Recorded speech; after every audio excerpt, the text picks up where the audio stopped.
Hey folks, I'm gonna go over a few things going on in the garden today, but I hear quacking and a lot of you guys ask about the ducks. I think they're hanging out with all my junk back here, so I figured we'll go see the ducks for a minute first, at least some of them. Hey ducks, what you guys up to?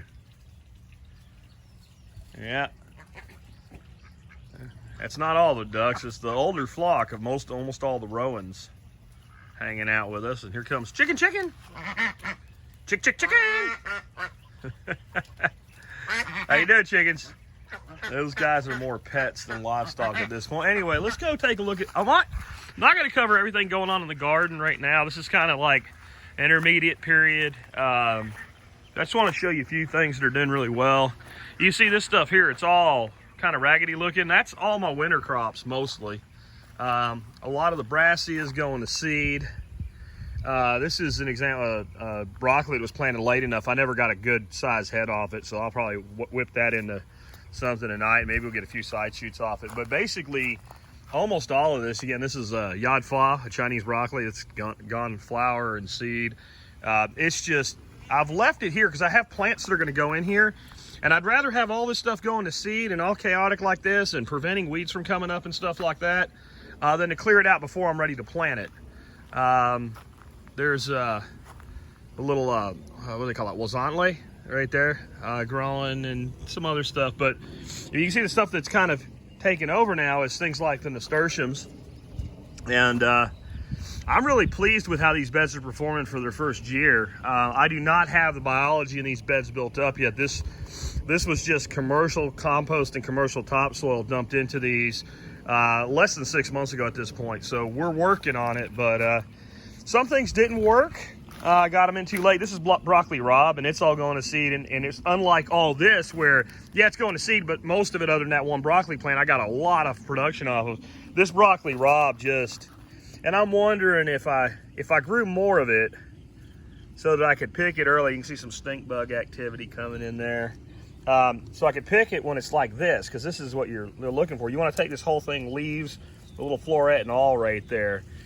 Maybe I could make it work, but it just doesn't like the heat. It's already pretty hot this time of year. I got some little nubs. Maybe I'll take these little nubs off with that broccoli, and I had another broccoli plant, but that's kind of not real. You don't want that result consistently. If that's all you get, you're not really worth gardening. Fennel's done bang up beautiful for me this year. I harvested a bulb a little bigger than that one last night. I'm gonna have to harvest that one soon before it gets too big. Another one here. This is shisho. I can never say it right. It's a member of the mint family. It's an Asian green. It's actually pretty expensive. I don't know why, because it is incredibly easy to grow. I mean, just incredibly easy to grow. So that's what's going on here. I got some more interesting things to show you, though. This plant's called achocha. Achocha. That's the best way I've heard it pronounced. It seems right. I've heard it called achua and achoa, but achocha seems to be the proper pronunciation. It's originally from Bolivia, and there's actually dozens of varieties of it. Exactly how big the fruit on this one is, I don't know, because I haven't produced any yet. You can see right, let me see, right there. There's a little one. So whether that's actually going to set or not, I don't know. Those are the females. It definitely has, this is a member of the cucumber family. It definitely has two distinctive different flowers. You can see that right there, there's a male flower, and then right there is the female flower. I've read that they tend to produce most heavily in my climate in the fall, after the heat of summer. They grow right through the heat of the summer, but they are most prolific once the cool weather comes in. They're from the higher elevations in Bolivia. So it's a tropical plant, but it is not limited to where it won't produce based on day length, and it's something I'm really excited about growing. I've only ever tried to grow it once before, and by the way, that's a single seed, and it is about 5 weeks old at this point. So from 5 weeks, you got that from a seed, a little bitty seed about that big. The seeds are very expensive. I just don't think it's had enough cultivation in the United States for seeds to be that common yet. And it seems like there's not a lot of opportunity to find a tremendous number of different varieties. I'd like to trial, a dozen varieties of this plant. It tastes kind of like a cucumber from what I understand when it's little. As it gets bigger, it's a little pepper-like, and I mean more like a sweet pepper. And then it gets to where it's pretty bland, and they're pretty much used for stuffing like a pepper at that point. And the bigger they get, the more you're gonna have to hollow the seeds out of them and all. I would be really excited to get a large, not only fruit yield, but seed yield out of this plant this year. And then, since I've never grown it before, there's things I don't know. Like, is that plant happy? Is that lightish green color, is that the color that it's supposed to be? Or is it supposed to be a much deeper, darker green like that bean right there? I don't know. From what I've seen online, that seems pretty typical, but does that mean that the camera that the other person used just looked in that shade? Does that mean that theirs wasn't as happy as it could be? What does this plant look like when it is doing its very best? I'll have to grow it for a while to find out. What I did today is I gave it a little bit of organic fertilizer to give it a little boost of nutrition, because that little bit, like, that seems like maybe some chlorosis right there worries me that we have a little bit of a nutritional deficiency. And I gave it a great thick mulching of aquatic plants. There's a water lettuce that comes off my pond over here. So that, whatever it wants, it should go. Look here what we got. Yes, that is the weed known as lamb's quarter, and right in the middle of it, there's some sort of bug critter. We'll leave him there.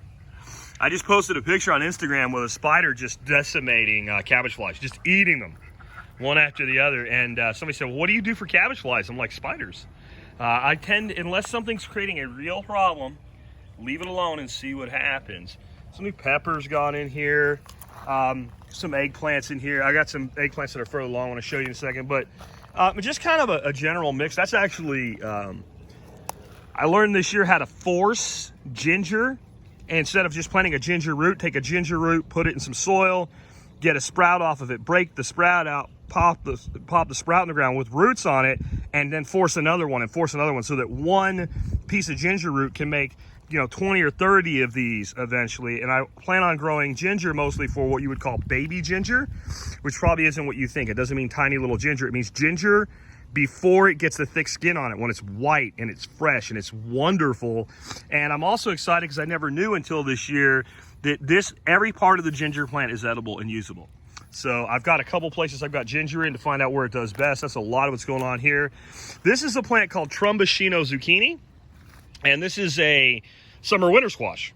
What the hell does that mean? It means it's a summer squash and a winter squash. So they grow great big long neck zucchinis with kind of a bulb at the end of them. The bulb will be about that big around. I grew some last year that were good, 2.5, 3 foot long. Squash vine borers always get me eventually with this plant, but I usually get some fruit off of it. And one of the things that I do, given the problem with squash vine borers, to make everything as productive as possible for myself with this plant is, number one, I plant a lot of it in a lot of different places. So I've got some of it here in the garden. I've got some of it over there. I've got some of it growing hydroponically. So I'll get some. The other thing that I do is when they start to flower, they always put male flowers on first. And then eventually you see a female flower coming. There's one right there. So with a lot of them planted, if anybody puts on a male flower and there's no female flowers open, I will pick that male flower and I will put it in a paper bag. And I will protect it so that I have the pollen. And as soon as something like this little female right here gets big enough to open that thing, I will manually pollinate this plant. If I had acres and acres of it, I could never do that. But the way that I do it, this lets me get some squash every year. And look, this guy, this is one of the first times I've seen this plant put the females. That's actually a male. That's just a long stem. But that's definitely a female right there, and that's a female right there. So that's good. So we'll see how this does for us. My hydroponic one is putting males on. So I will do the bee's job by... The bee will happily do the job, but if the timing's not right, in other words, the male's open today, male's open tomorrow, and then the male kind of dies off, and then the female opens and there's no male, then it doesn't matter, right? The bee's not going to bring the pollen back from yesterday. The bee doesn't pollinate because it wants to pollinate. The bee pollinates because it's taking pollen for itself, and some of the pollen gets on the other flower. So we'll make that happen. Another plant I want to talk to you about, this seems to be doing pretty well, but I'm not getting a lot of set on it this year so far, is these guys here. Scarlet runner beans. And I love, these are really, to me, they're like an ornamental that gives you food. But you can see like all these flowers here have done their thing and fallen off, and I have not gotten a lot of set. These are, in my opinion, and the opinion of the late Bill Mollison, the best bean in the world from a quality of eating. There are some setting. Here's one right here. And I'm just hoping that there's just a lot more to come, that it's just early in the year. The plants are not matured enough yet. But I've got a mix of some of these really dark green, some of them a little bit lighter green. Some of it looks really healthy, some of it not as much. This looks a little sparse over here. If I come over here, same plant, different microclimate. These vines over here, which haven't set any beans for me yet, actually seem a lot happier and healthier. They're getting sun in late day, protection from sun. There's another one of my zucchinis there. But one way or another, we'll get some beans off of them, and I'm hoping to get a lot because I love to flash freeze my beans. You can dehydrate a lot of things. I'm going to talk about a plant that I grow specifically for dehydrating its production here in just a minute. But I don't really like dehydrated beans. I'll do it if I have to, but you take the beans, you blanch them, which means you put them in boiling water for a couple of minutes. You take them out, you put them in an ice bath to stop that. That stops the enzymes. That's called blanching. Then you freeze them, and when you recook them again, when you pull them out of the freezer and cook them, they taste like fresh beans right out of the garden. They really do if you do it that way.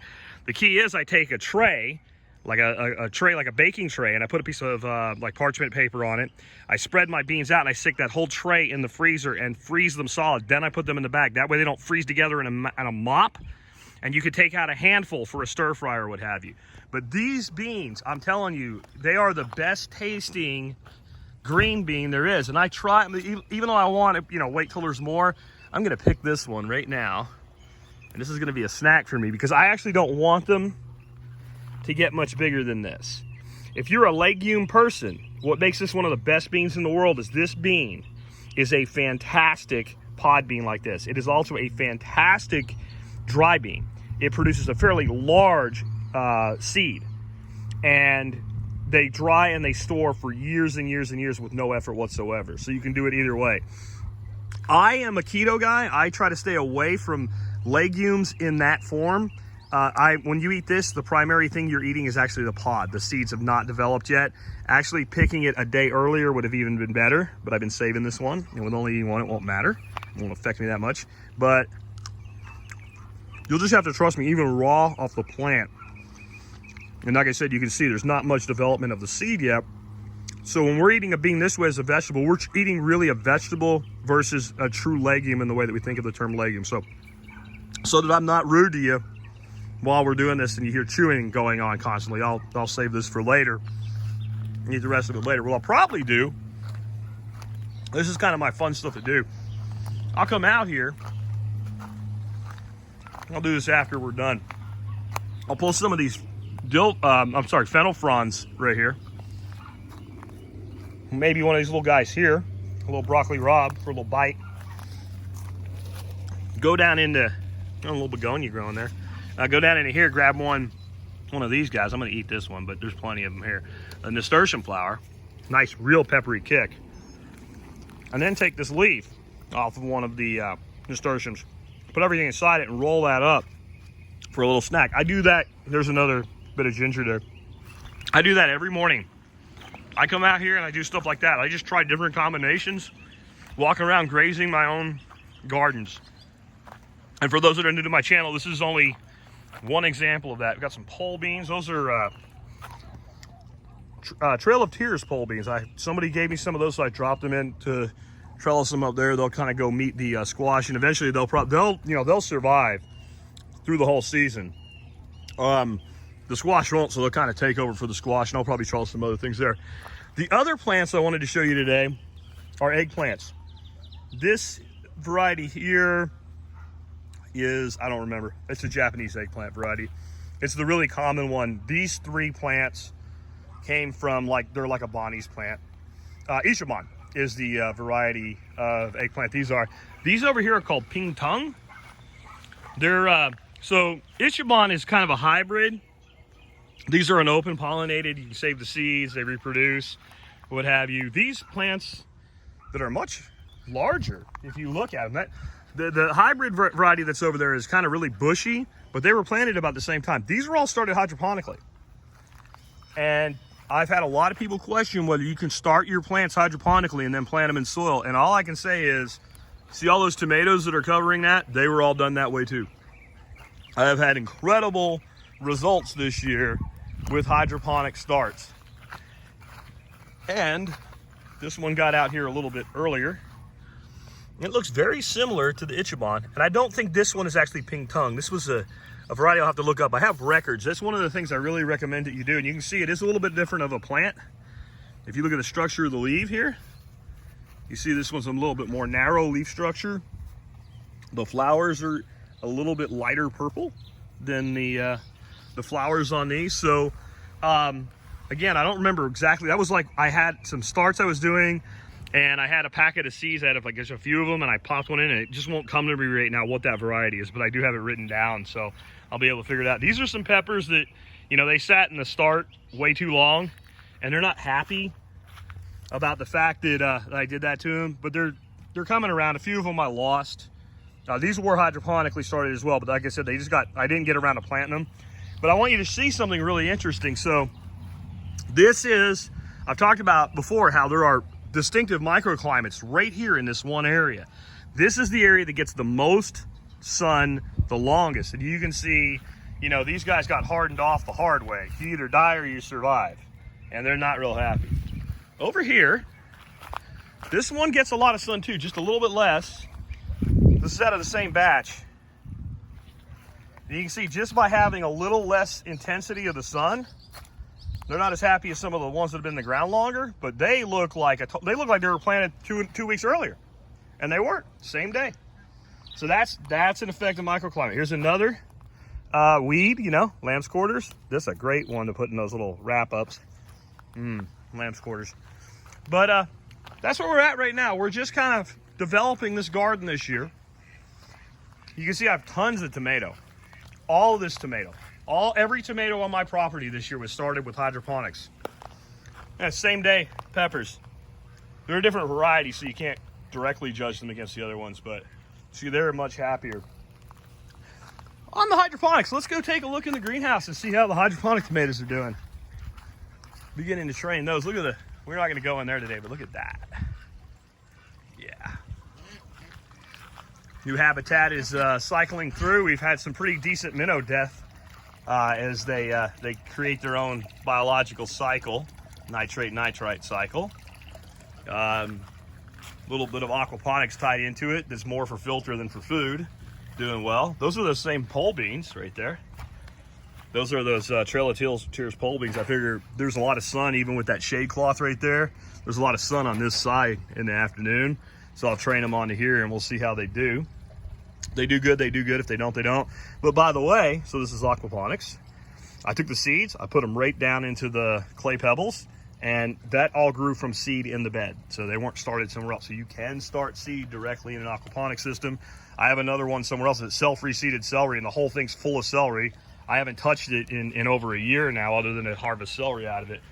Strawberries are doing okay. We did have some losses. Remember, I got like 3.5 times the number of plants that I bought by dividing them. Had I not done that, I would probably had a better survival rate.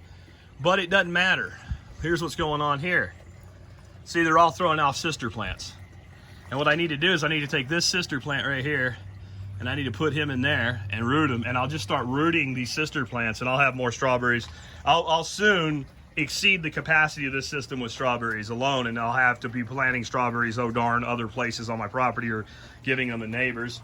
These are some rehabs. These are some plants I started that were kind of sickly looking, and I popped them in here as an eggplant and a pepper and some arugula. The arugula I'm just growing here, another snack along the way every morning.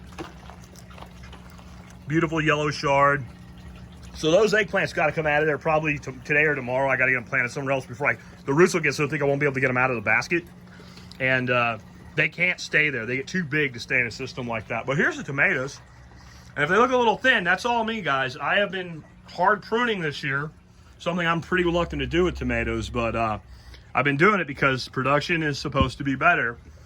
And that way I can go to higher density. So you can see we do have fruit set on quite a few of the plants. This is a plant that I honestly wish I would have started more of them this year. I've become a believer with having it in the garden as well. This is probably going to be the most resistant to blight and forceum wilt tomato that there is for Texas on the market right now. The seed is expensive, but I think it's worth it. It's called Defiant. So it defies you to infect it. We'll see long term. Everybody's starting to set fruit for me. This is Texas wild cherry. I've really had to prune this thing down. This thing would fill the whole damn greenhouse out to where I'm standing if I let it. That Texas wild cherry tomato is insane the way that it grows. This is a Saudi Arabian tomato that I know nothing about other than somebody sent me some seeds. So we'll see how that one does. Some other varieties here, and I know I have an indigo, yeah, there it is, indigo rose tomato. And I had to prune some suckers off, and so I'm letting those just ripen there. A lot of times when you have a sucker that you know you should prune off, you don't want to do it because you have a set of fruit clusters. We'll let that fruit develop till it's, these are a cherry tomato, so that's big enough, except maybe that one. Let it develop out to that size, then go ahead and cut it, then leave them on the vine. This is the best way to ripen a tomato off the plant. Leave a lot of this vine on here. Set it somewhere like a windowsill like this. And remember, the sun's behind me, so that's getting like kind of indirect sun. And you can see it's already starting to ripen up nicely. So we'll still get those tomatoes. They'll taste just as good as if they ripened on the vine. So that's where we're at today. I just wanted to give you some updates. You know, I don't have a day where I'm going to be doing like everything in the garden day. Watch out, guys. But man, I guess tomorrow maybe we'll take a walk in there. I got some work to do in there. This bed here needs to, it's not even planted. This is like holdover. We held that over for a ton of seed that we got. But the nasturtium tomatoes and peppers inside there, man, they're already going like gangbusters.